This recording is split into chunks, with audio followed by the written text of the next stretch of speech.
асуудлын мөрөөр нэвтрүүлэг энэ удаа Улаанбаатар хот одоо үер усны аюулд хэрхэн одоо бэлдэж байна вэ? Зам урьдчилан сэргийлж чадаж байна уу талаар бид энэ удаагийнхаа дугаарыг бэлтгэн хүргэх болно. Үзэгч та бүхэн 2023 оны 8 дугаар сарын 5-нд болсон одоо үерийг бол санаж байгаа хаа.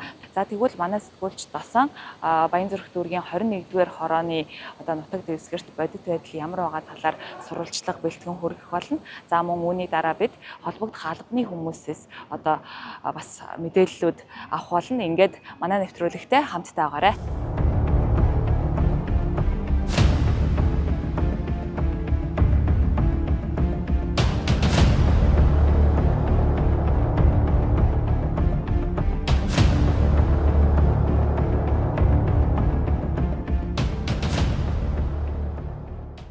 Бид одоо нийслэлийн Баянзүрх дүүргийн 21-р хорооны нутаг дэвсгэр дээр байна.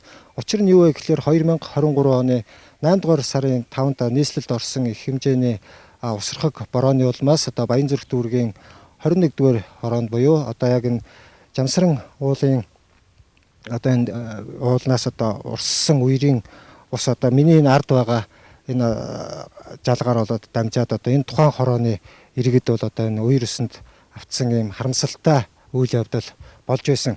Тухайн үед бол Баянзүрх дүүргийн 21, 27, 29-р хорооны нутаг дэвсгэрийн Жамсран уулын баруун талын аманд одоо үер бууснаар 4 хүн 1 хүүхэд одоо эндсэн ийм харамсалтай үйл явдал болсныг үзэгч та бүхэн тодхон санаж байгаа хаа. Тэгэхээр бид одоо яг тухайн үед одоо үер буусан энэ 21-р хорооны нутаг дэвсгэр дээр ирээд байна. Яг энэ үед бол одоо 22 айл орон гэргүй болж 356 өрх 25 аж ахуйн нэгж 105 автомашин үерт төрсэн юм гашуун сургамж бий гэдгийг би үзэгч та бүхэндээ сануулъя. Ингээд түүнээс хойш одоо яг 3 жилийн дараа асуудлын мөрөөр нэвтрүүлгийн сурвалжлах баг одоо тухайн үер болсон газар одоо энэ далан баригдаж юу одоогийн нөхцөл байдал яг ямар байна гэдэг энэ сурвалжлагыг үзэгч та бүхэндээ газар дээрээс нь хүргэж байна.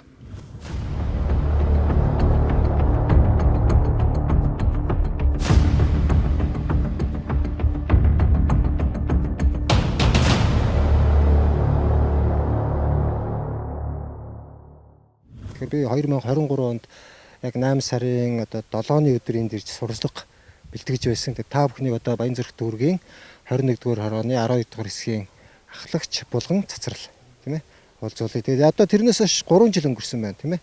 Тэгээд одоо нөхцөл байдал ямар байна? Одоо тэр үед бол одоо хүн бүрийн одоо анхаарлын төвд байсан шүү дээ. Ер нь бол одоо гинтийн байгалийн одоо гамшиг тийм ээ үер усны аюулгууд бол хилж ирэхгүй хийсч ирдэг. Тэр тухайн үед бол хүний чам ирсцэн юм үе байсан. Одоо ч бид бүхэн бол одоо мартагдахааргүй тийм ээ гашуун сургамж бид бүхэнд үлдээсэн. 2023 оны 8 сард болсон үер маань энэ дээдлийн нэг хідэн айл энэ жалгаа жоохон бүгэлсэн байдалтай тэгээд үер болоод тэгээд 40-од айлын үер давтагдсан. Тэрнээс хойш одоо ингээд нэг төр засгаас нэг энэ нэг ёнгсрох юм ухаж өгсөн юм а биднэрт. Тэгээд одоо нөгөө ёнгс нь болохоор одоо яг уу яасан тэгээд далан малан барина гэл одоохондоо далан малан барьсан бол байхгүй л байна. Ер нь бол одоо нийслэлийн одоо энэ төсвөөс бол яг тэр далангийн одоо төсөв мөнгө бол ер нь батлагдсан. Тий батлагдсан гэсэн. Тэгээд одоохондоо юу яасан юм бол байхгүй л байна. Хийж өгсөн юм бол байхгүй л байна. Одоо яг ингээд байгаа энэ яг хуучин энэ одоо юу гэдэг одоо энэ нэг шууд залга гэхүүд одоо энэ далан гэхүү одоо ингээд та бүхэн бас ингээд хөмсггээд ингээд ярьсан шүү дээ. Энэ одоо хэр найдвартай юм бол энэ ямар усад яг хийгээд байна? Иргэдийнхаа бас нэг аж ахуйн нэгжүүдийнхаа туслалцаа дэмжлэгээр яваад байна. Тий, аж ахуйн нэгжүүдэд гуйж байгаа л аж ахуйн нэгжүүдийнхаа тусламжтайгаар л ийм одоохондоо хийсэнтэй. Тэр нөгөө нэг юу хаврын нөгөө нэг шар усны үерээр чинь нөгөө ус нь хуримтлагтаад наашаага нөгөө зам руугаа жоохон төрж идэгдэж өгөөд тэгээд тэр нь нөгөө нэг мал юу хүн орчихгоо тэгээд тэрийг аж ахуйн нэгжүүдээрээ гуйж юу яаж өгсөнтэй. Ер нь одоо энэ танаа хорооны 21-р хороо одоо 12-р хэсэг ч гэдэм үү те одоо яг тухайн үед нэг үер төрчихсэн өрх айлууд эдгэрт нь бол яг нийслэлийн зүгээс ч гэдэг юм одоо нэг шин суурьшлийн бүсгээд яг гаргаж өгчээсэн шүү дээ. Одоо ер нь тийшээгээ хүмүүс хэр нүүж очиж гин бас нэг ингээд сураг тавьж судалгаа хийгээд үзэхэд бол иргэд бол тэнцэнэ нэх төвхөн жөхгүй тийм ээ байгаа юм сурагтай л байгаа даа л да. Тийм бас хол. Тэгээд нэг жоохон нөгөө усаас худаг барьж өгсөн. Тэгээд тогны асуудал шийдэгдэж өгсөн. Тэгээд одоохондоо нөгөө нэг жоохон атус унааны асуудалтай. Тэгээд нэг сургууль тарахаар одоо бол нэг хідэн айл өрх их бууж эхэлж байна да.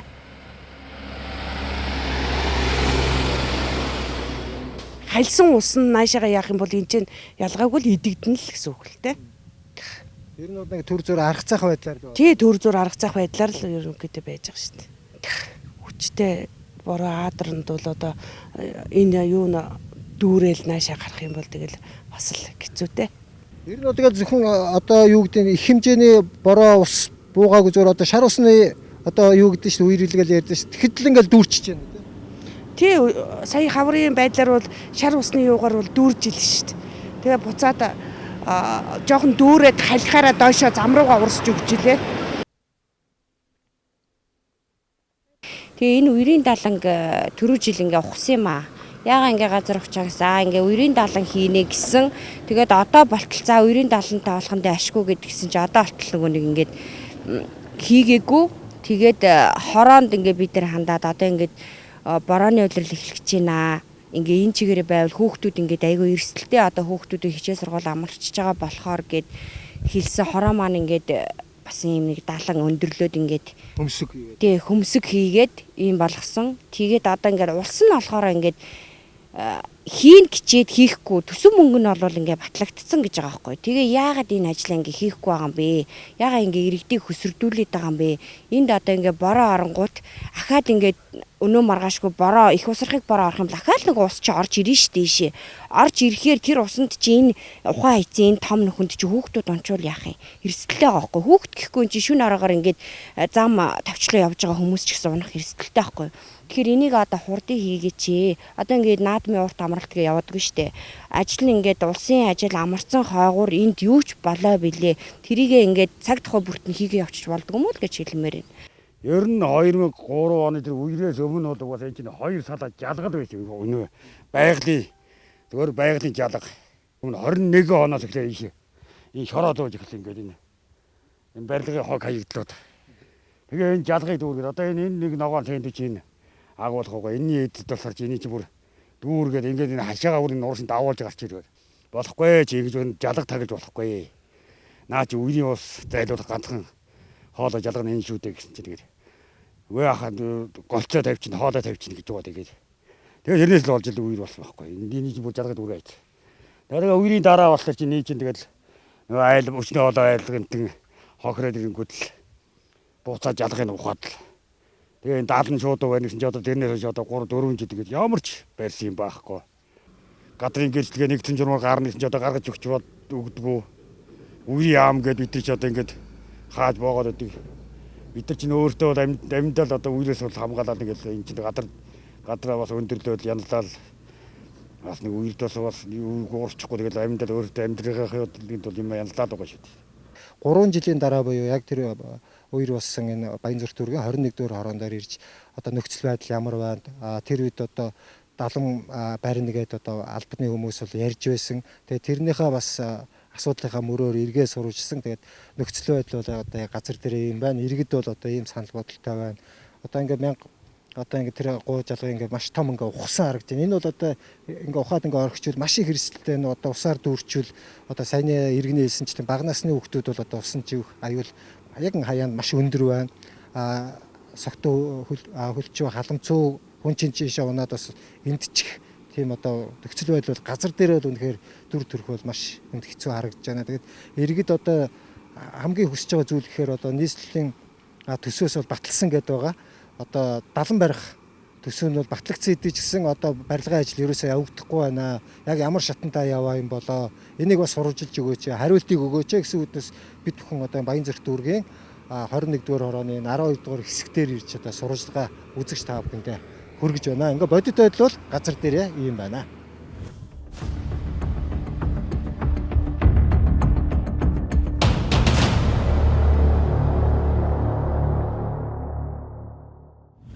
Үер усны аюулаас урьдчилан сэргийлэх сэдвээр бэлтгэн хүргэж байгаа асуудлын мөрөөр сурвалжлага нийслэлийн онцгой байдлын газраас үргэлжлүүлэн хүргье. Тэр 21 дугаар хороонд болсон үерийн улмаас бол одоо 40-50 орчим одоо айл өрхөөл нүүн шилжсэн. Тэгээд тухайн одоо бүсэд нь одоо дэд үтсийн одоо асуудал шийдэгдээгүй байсан учраас одоо нөгөө айлууд нь одоо буцаад нөгөө нэг эрсдэлтэй байршилдаа буцаад ирэх жишээтэй. Иймэрхүү байдалтай бол нөхцөл байдал байгаа. Тэгээ бидний зүгээс бол одоо албан шаардлага мэдэгдэл өгөхөөс өөр одоо тэгээ мөн одоо тухайн чиглэлээр нь одоо дүүрэг орон нутагт нь хариуцуулдаг. Дүүрэг бол одоо тусдаа бие даасан одоо засаг захиргааны нэгж дүүргийн онцгой хөмс гэж байгаа холбогдох мэргэжлийн байгууллагууд нь байгаа. Тухайн одоо дүүрэгт суурьсан иргэд олон нийтийнхээ аюулгүй байдлыг бол дүүрэг өөрсдөө хангах ёстой. За нийслэлээс бол одоо холбогдох чиглэлээр нь мэдээлэл, за холбогдох үүрэг чиглэлийг бол өгч ажиллаж байгаа. Дүүргийн онцгой хөмсөөс бол одоо сүүлийн тоо мэдээлэлээр ярих юм бол одоо жилд дунджаар бол 35-аас 40 айл өрхийг бол нүүлгэн шилжүүлдэг гэсэн тооцоо байгаа. За нүүлгэн шилжүүлэх ажилд бол хүндрэл бэрхшээлүүд бол маш их гардаг. За иргэд бол одоо хүлээн зөвшөөрдгөө. За тухайн одоо нүүлгэн шилжих байршил нь дэд үтс толгодоогүй учраас иргэдийн одоо аюулгүй амьдрах одоо орчин бүрдээгүй учраас одоо иргэд энэ одоо байцаагчийн мэдээллийг авахаас татгалздаг зэрэг бол хүндрэлүүд одоо гардаг.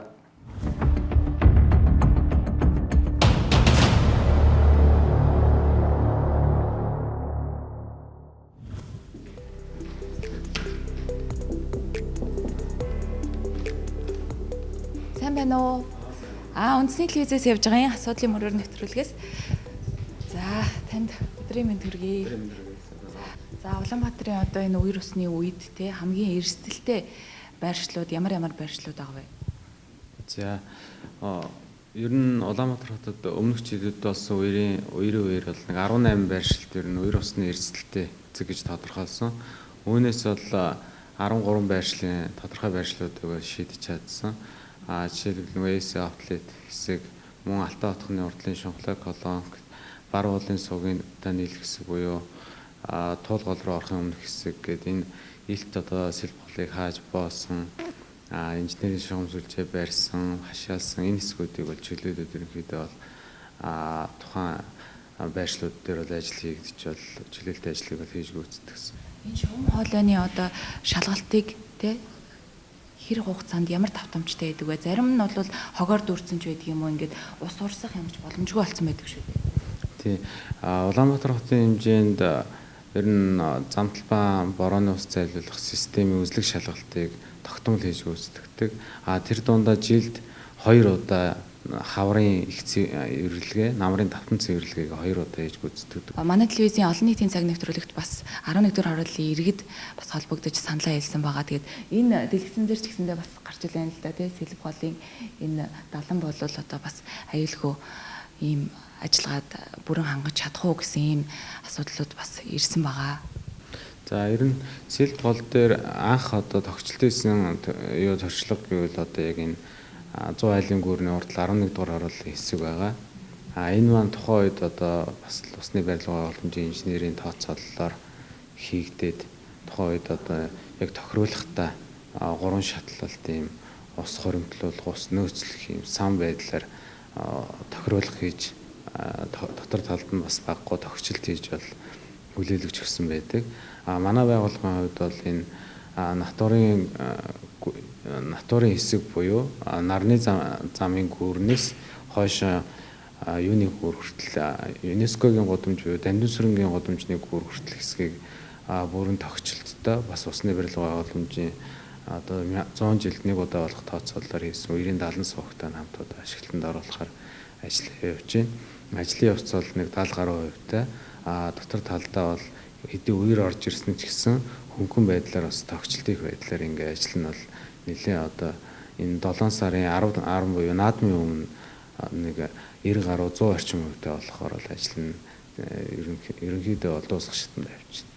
23 оных шиг одоо тийм хэмжээний үер буухад одоо дайр их орчимд одоо өмнөх шигээ тийм гамшиг осол тохиолдохгүй байна гэсэн тийм баталгаа байгаа юу?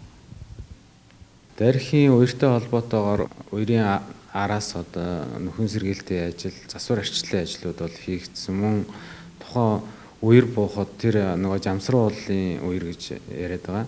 Жамсруу уулын тэр яг үер буусан амны хэсэгт бол маш их одоо хоёр ч үйлдвэр одоо тоосхны үйлдвэр буцаад хувь иргэн аж ахуй нэгжүүд тэр үерийн жалгыг дараад шороо асгасан үндсэн ус урсдаг голдрлыг нь маш хэмжээгээр багасгасан иймэрхүү зөрчлүүд бол гарсан.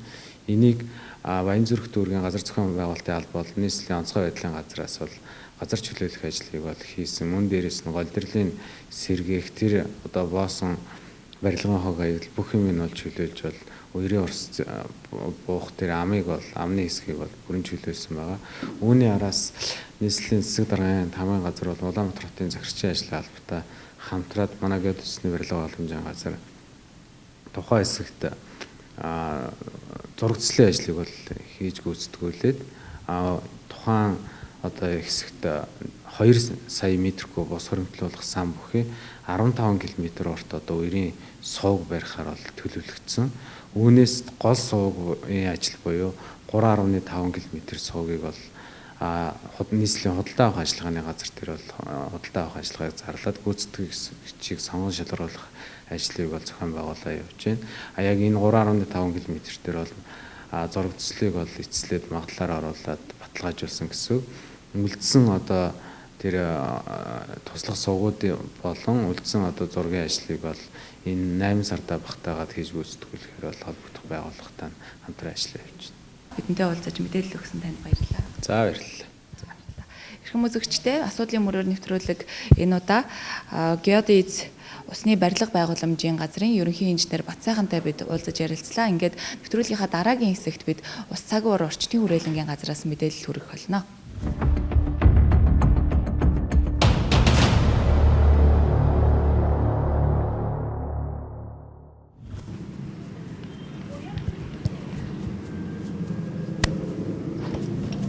За орой өдрүүдэд буюу одоо 21 хүртэлх нутгийнхаа хойц буюу уус, завхан, хөвсгөл, харанга, булган, сэлэнг, за төвийн нутаг хинтэд орнуудын хойдлын сүмдүүдээр замуу одоо голуудаа дагаад бас зэрүүхэн байх төлөвтэй байна. Ингээд одоо агарын температур шөнөдөө 1 градус хүйтнээс 4 градус дулаан хүйтэн байдаг газруудаараа тэгээд өдөртөө бол нэг 9-өөс 14 градус орчим байх болвол за Гоён бус нутгийн баруун өмнөдлийнхаа сүмдүүдээр харьцангуй дулаахаа ингээд энэ дээр газруудаар шөнөдөө нэг 8-аас 13 градус өдөртөө нэг 25-аас 30 градус орчим байх болвол за зүүн талынх нь Гоён бус нутгийн зүүн талын сүмдүүдээр шөнөдөө нэг 4-өөс 9 градус өдөртөө нэг 22-оос 27 градус орчим байна. За бус нутгуудын хувьд бол шөнөдөө нэг 3-аас 8 градус, өдөртөө нэг 19-аас 24 градус орчим байх төлөвтэй байгаа. За тэгээд эдгээр өдрүүдэд мөн одоо адил нутгийнхаа хойц гэрээ баазрын бороотой. За зарим газар одоо халттай нар гарч байгаатай холбоотойгоор газрын гадрын хал нь одоо зуны сард гарсан байгаа учраас үүнтэй холбоотойгоор дуу цахилгаантай ширээ аадар бороо нөхцлүүд бас бүрдэж байна.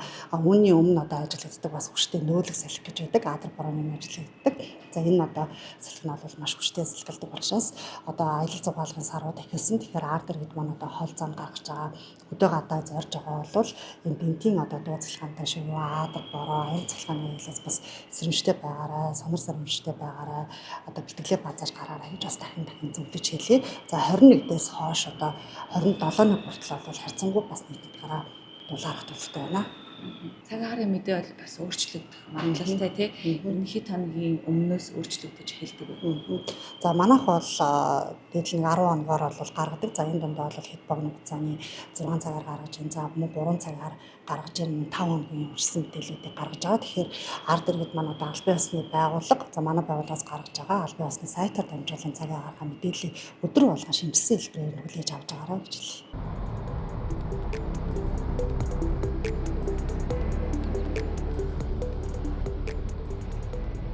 Нийслэлийн хан гард ордон дээр ирээд байна. Ингээ хан гард ордон доторх одоо байрлах хотын инженерийн дэд бүтцийн газраас иргэд та бүхэндээ бас мэдээллийг үргэлжлүүлэн хүргье.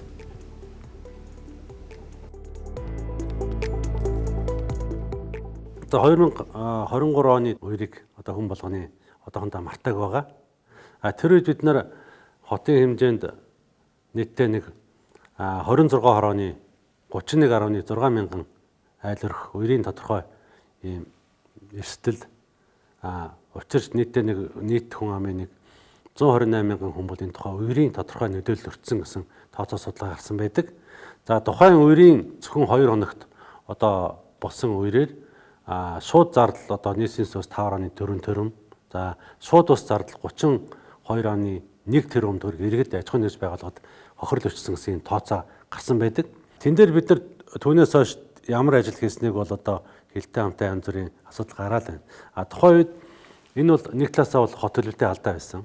2023 оны үед бол эрсдлийн төвшин бол нэлээд өндөр. Ер нь бол ингээд нэг 11-ээс 10 гэсэн баалын системээр үнэлэхэд бол дээшээ явагдсмаа үерийн эсэл багаснаа гэж ойлгож болно. За тэр үед бол нэг 3.2 орчим байсан. Одоо өнөөдрийн байдлаар 3.8 дээр үерийн эсэл ирж байна. Гэхдээ өндөр эсэлтэй хэврээ байна. Гэхдээ нэг үе бол тодорхой хэмжээний үерийн эслийг одоо буулгахад чиглэсэн арга хэмжээг бол зохион байгуулад явж байгаа нь бол эндээс харагдж байгаа.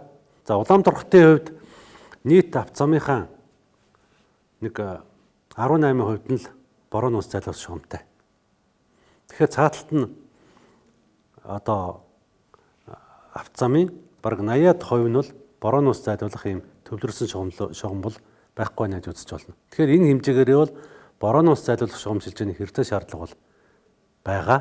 Мөн түүнчлэн бид өмнө дурдсан нийтдээ хотын хэмжээнд 480 км орчим үерийн хамгаалтын 70 цог барьсны дараа бол хот нэг талаас эрсдлээсээ тодорхой хэмжээнд хамгаалагдана.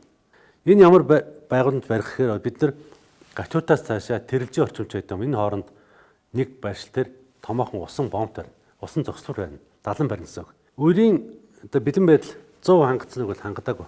Уусаа хангадах одоохоо болцоо алга байна. За хотын хувьд бол сүүлийн 9 саяд дурдсан. Хотын хувьд Дэлхийн банкны одоо хамтарч 100 км үерийн хамгаалтын 70 сувг. За Хятадын Экзим банктай хамтарч 60 км үерийн хамгаалтын 70 сувгийн ажлыг бид нар ингээд ойрын 4-5 жилдээ барьчихвал ядаж бид нар нэг тодорхой нэг 10 жилдээ бол хотынхоо энэ төвд бол тодорхой хэмжээний эрсдэл бага зэргийн эрсдлийг тодорхой хэмжээнд бууруулна гэж бол тооцож байгаа.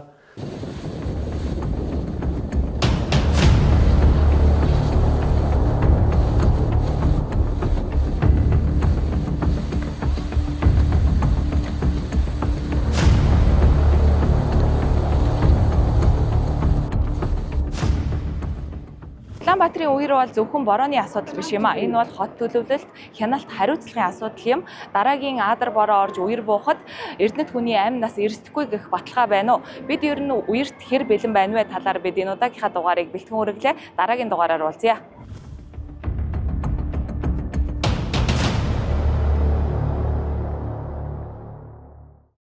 Монголын үндэсний